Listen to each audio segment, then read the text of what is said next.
Hello everybody, hope you're all doing well. Here we have Headshotz coming in and he's going to go 7 for 7 perfect in C1 CWL. Look at this, 5 invisibility spells.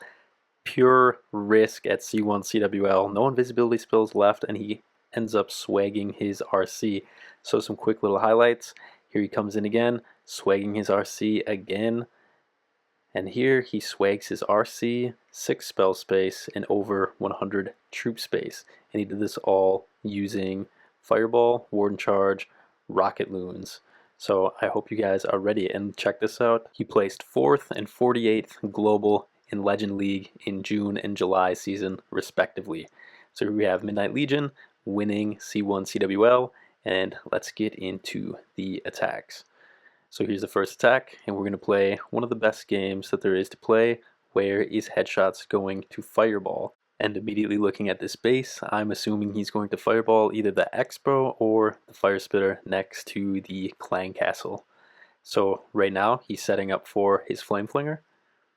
Got a few skeleton traps. It's always nice that when you test for Teslas to make sure that you do not lure any skeleton traps, and if you do lure them, make sure to have a plan to kill them right away. That can end your raid pretty quick. It's nice to get those free buildings with the Flame Flinger. So here he comes in, Warden at 3 o'clock, and he has the Angry Jelly. He's always using Angry Jelly, trying to eliminate as many defenses between his Warden and where the Fireball is going to go, so he can use as few invisibility spells as possible. So his Warden steps up, going to deal with this BK. He's sending in just one Headhunter, because he does not want to send in a bunch of Headhunters, because if they kill the King too early, they will push forward and lure the Clan Castle troops.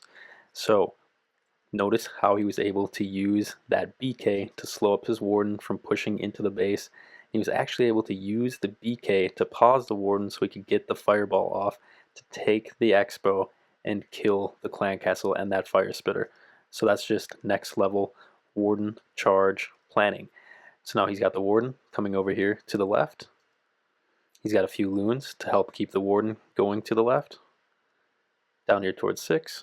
Cutting off the pathing to force the Warden in after this remaining Fire Spitter. Fire Spitter is one of the worst defenses for the games when you're doing any sort of charge. So Warden steps up, and notice how the Fire Spitter can just absolutely melt your healers. So he's got to be careful on that. Now he's got this great big path open over here at 3. So he sends in his AQ. He's got Frosty on the AQ to help slow up this Ricochet Cannon, help slow up this Minion Prince.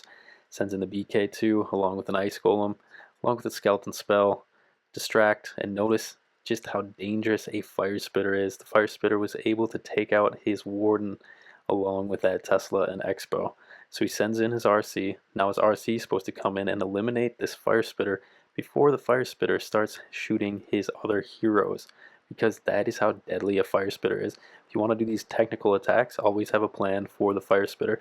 So notice he sends in 2 Druids to keep his AQ nice and healthy. So now she has plenty of health to push in towards this Town Hall and finish off everything. And you notice the base is just completely wrecked. He's got 4 spells left over, with one that he didn't need to bring being the poison spell, since he was going to eliminate the Clan Castle with the Fireball. However, he just went in because he knew he was going to triple it. He knew he didn't need the additional spell space, swag 2 spells, and also if you are attempting to go after the Clan Castle, it's smart to bring a poison spell just in case you end up pulling a furnace, and then the fire mites come out, and the length of time that your Warden has to deal with the fire mites, it will waste all of your Angry Jelly ability. So make sure to be careful about that, and when you're using Rocket Loons to clear some pathing, to make sure that the Warden paths the correct way, also be sure to make sure that your Rocket Loons don't push into the base too far to trigger the enemy Clan Castle troops, because if they trigger the enemy Clan Castle troops and you pull a furnace, you should immediately drop a poison spell on that furnace so your Warden does not have to deal with all the fire mites. So notice sending in 1 Headhunter for this RC again.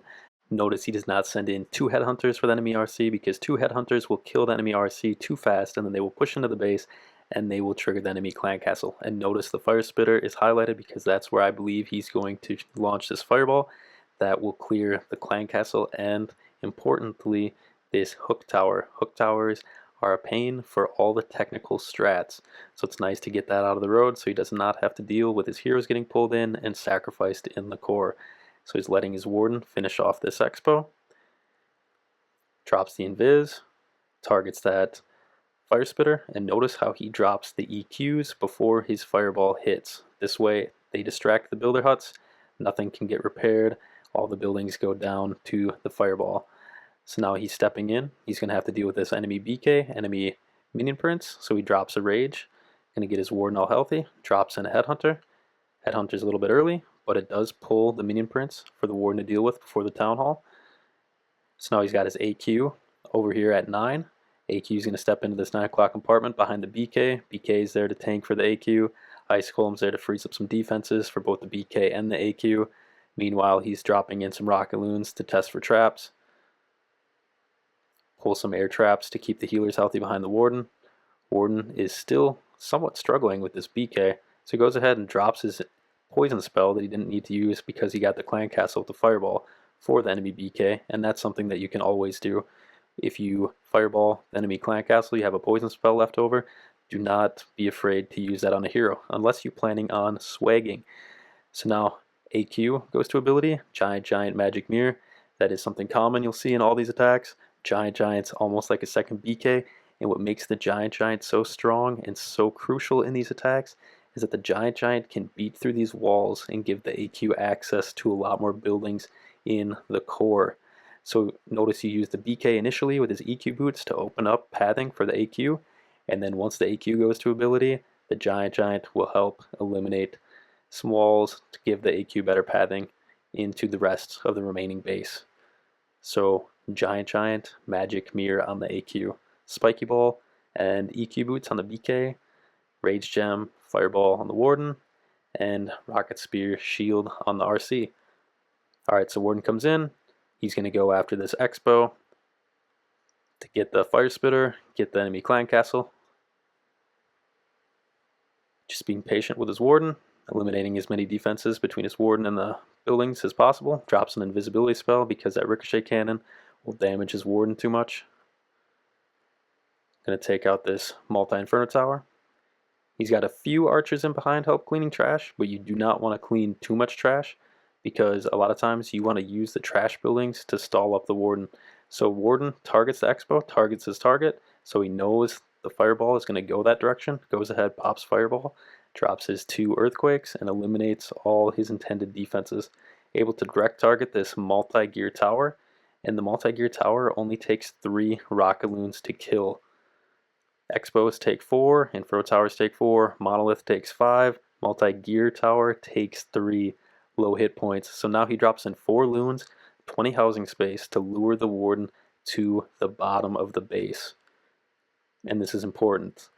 That way his Warden can path over here at the left, and he can send his BK and his AQ in up here at the top right.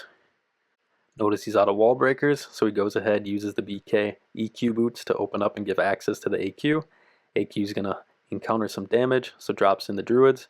Druids are helping to heal the AQ. A little bit of the BK as well. Warden's down here dealing with this ricochet cannon. Going to encounter the enemy AQ. Drops that poison on the AQ. Rage on the Warden. Now his Warden is plenty healthy. As soon as Warden gets through this AQ, all good to go. And notice, since the BK had to use his EQ boots on the outside edge of the 12 o'clock compartment instead of inside the 12 o'clock compartment, his AQ now does not have access to the Town Hall. However, since his Flame Flinger was placed over here at about 7:30, he created perfect pathing to get his Warden to go after the Town Hall. So he had 2 options of getting the Town Hall. AQ steps up, targets this Monolith, gets the Monolith down, base is done, 1 spell left over, RC left over, and he's running the Rocket Spear and the Shield.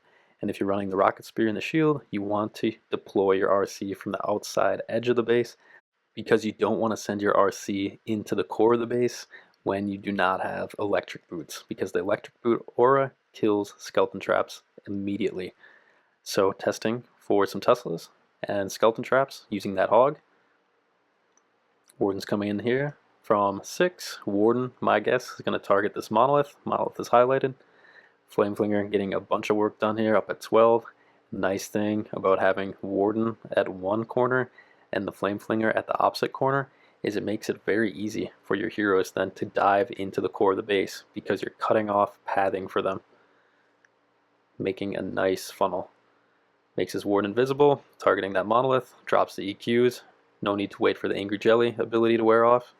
And that's something you gotta get used to. A lot of times it's easier to let the Angry Jelly ability wear off so that the Warden only targets these outside trash buildings.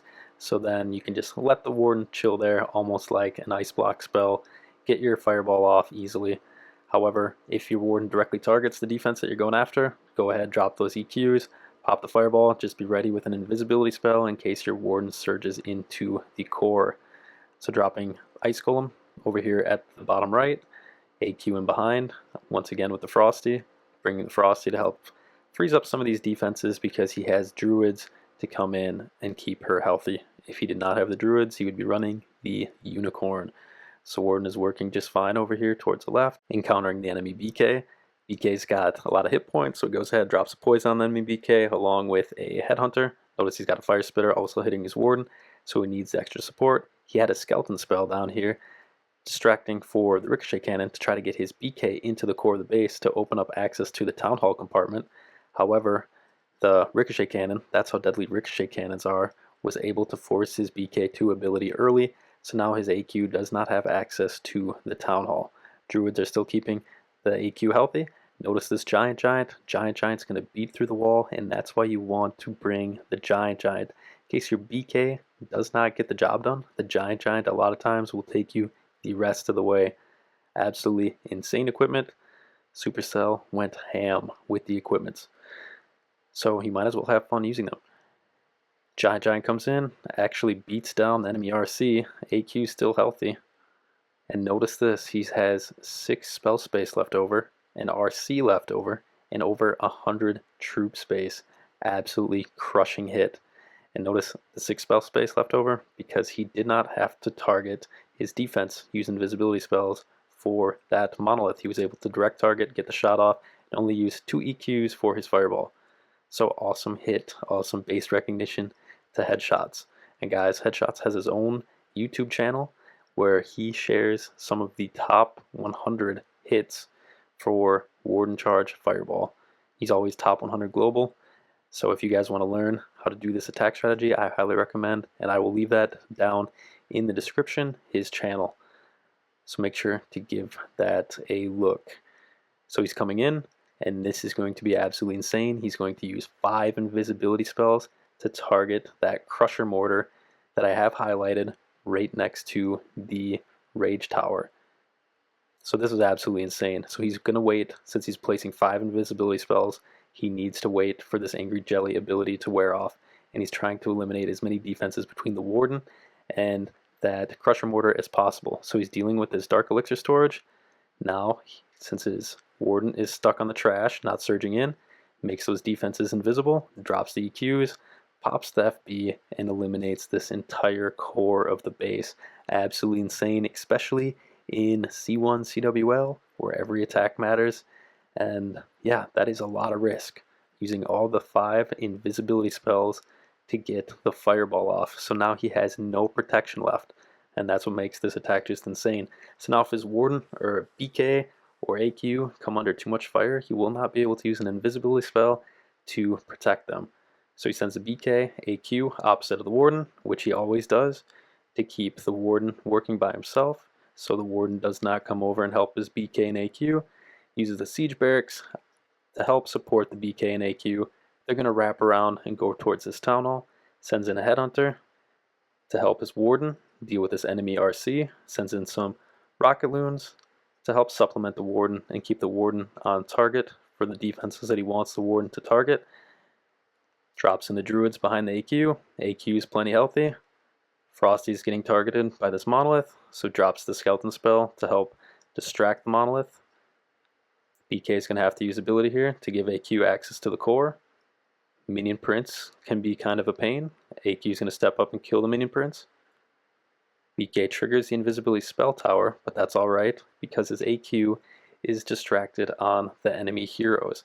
So now his AQ, 2 ability, Giant Giant out in front, base is absolutely wrecked.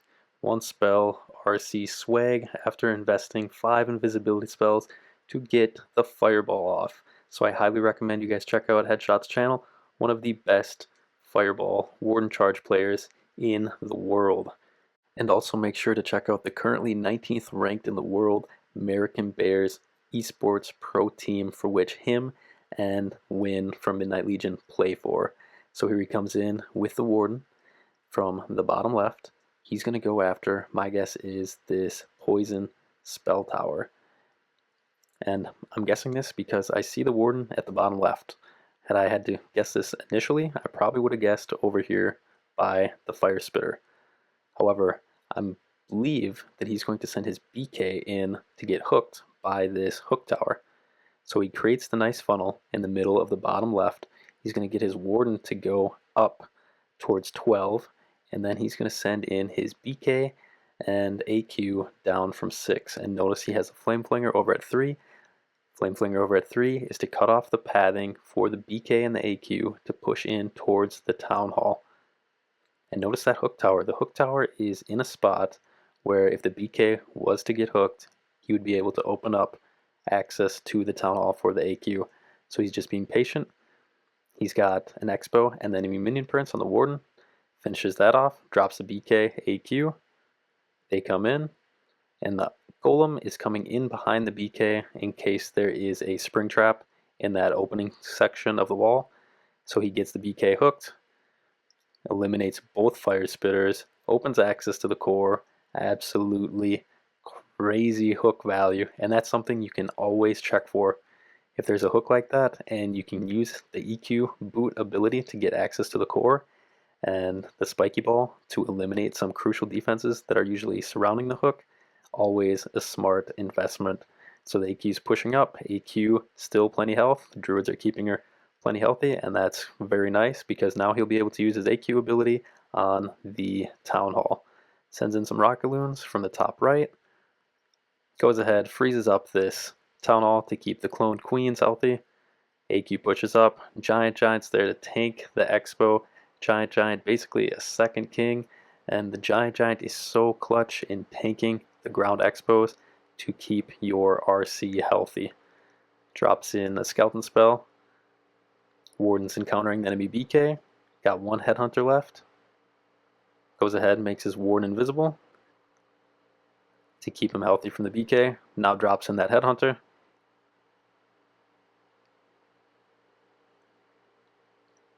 Ground targeting. Defenses are gone. Rocket Loons come in. Another swagged RC. So yeah, definitely awesome attacks. And the best thing about these attacks are that you are in control the entire time as long as you have good planning. Right, on to the last attack. See if Headshotz goes perfect. You already know he does. So take a look. Hook tower, multi-gear tower, Inferno tower. Goes ahead and makes his Warden invisible when he sets the Warden down. So the Warden can direct target that Inferno tower. I probably wouldn't have guessed that, but look at where these fire spitters are. If he was to place his Warden anywhere else, he would be encountering the fire spitters since the fire spitters are facing outwards. So he eliminates the enemy CC, he eliminates the multi-gear tower and an Inferno, and takes out the minion prints and creates a nice funnel in the bottom right of the base. So now his Warden can go to the right and his BK and AQ can go to the left. And this is a symmetrical base, so it would not have mattered which direction the Warden would have went. He did not need to invest any troops to make sure that the Warden went the correct direction, because there was no correct direction until the Warden went there and made a correct direction for his BK and AQ, which is down here at 6. So now the BK AQ working in, and remember the objective of the BK is to tank for your AQ and also to give your AQ access to the core. So he's going to want to use the BK ability either on that Expo if the wall breaker does not open the walls, or in that next section close to the builder hut, because he wants to give the AQ access to the Town Hall so that the AQ can get the Town Hall down. So he's got the siege barracks down here at 7, and the P.E.K.K.A.s and the wizards were designed to keep the AQ going towards the center of the base, also keep the BK in the interior of the base.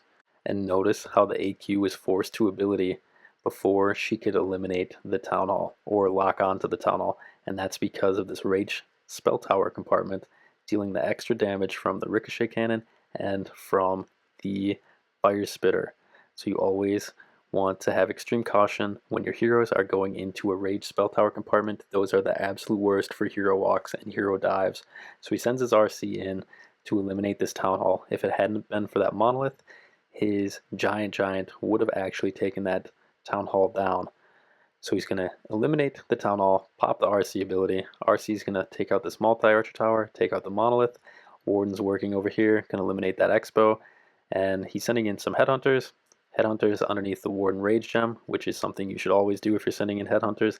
Let the Headhunters be raged by the free Warden Rage Gem, and goes perfect. 7 for 7 in C1 CWL, pro player, MRC Headshotz, and make sure to check out his channel that will be linked in the description and in the comments below for the best place to learn how to do Warden, Fireball, Rocket Loons. So thanks guys for watching, and yes, this is the Eve Maxi, the legendary Eve Maxi, so make sure to subscribe to the channel to see some awesome to the Maxi replays. So thanks again for watching guys, make sure to comment, share, like, and subscribe. Bye.